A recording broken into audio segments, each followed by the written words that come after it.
খুব বিরক্ত হচ্ছিল বীরু। ডায়াল কল থেকে নাম্বারটা বের করেই কল করল। ওপাশ থেকে কল রিসিভ করতেই মোবাইলটা কানে ধরে বলল, তোমার কোনো কমন সেন্স নেই মা? কেন এতবার মেসেজ করো? দেখতে পাচ্ছ তো আমি রিপ্লাই দিচ্ছি না, মানে কাজে ব্যস্ত আছি। তোমাকে বলেছি না একটা মেসেজ করেই ছেড়ে দেবে, তা না করে 10-12টা মেসেজ করছো। অসহ্য একটা। মা আলতো স্বরে মিহি গলায় বলল, 10:30 বেজে গেছে বাবা, রাত তো হলো। তুই না বাড়ি ফিরলে আমি কি করে খেয়ে নিই বলতো বাবা?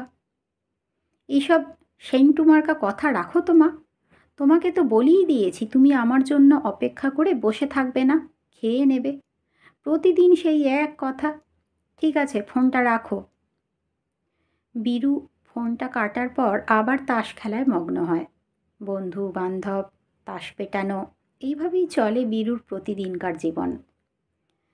আজ আর বীরু তাস খেলার আড্ডায় যায়নি।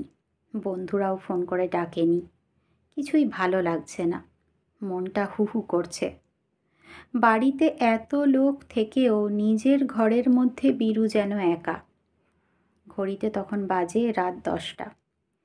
ছোট মাসি এসে ডাক দিয়ে গেছে খাওয়ার জন্য। খেতেও ইচ্ছে করছে না। মোবাইলটা হাতে নিয়ে দেখতে দেখতে চোখে পড়ে যায় 22 দিন আগের লেখা মায়ের মেসেজ। বীরু, 10টা বেজে গেছে, বাড়ি আয় বাবা। বুকটা ধড়াস করে ওঠে। বীরু উঠে দাঁড়ায়। চোখ দিয়ে জল গড়িয়ে পড়ছে বীরুর। মা নেই, কিন্তু মায়ের লেখা মেসেজটা রয়ে গেছে।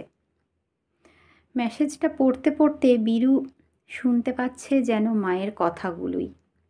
বীরু আজ একটুও বিরক্ত হচ্ছে না। মনে মনে বীরু বলছে, মা তুমি আর একবার মেসেজ করো আমাকে, আর একবার। না, আর কোনো দিনও মায়ের মেসেজ আসবে না।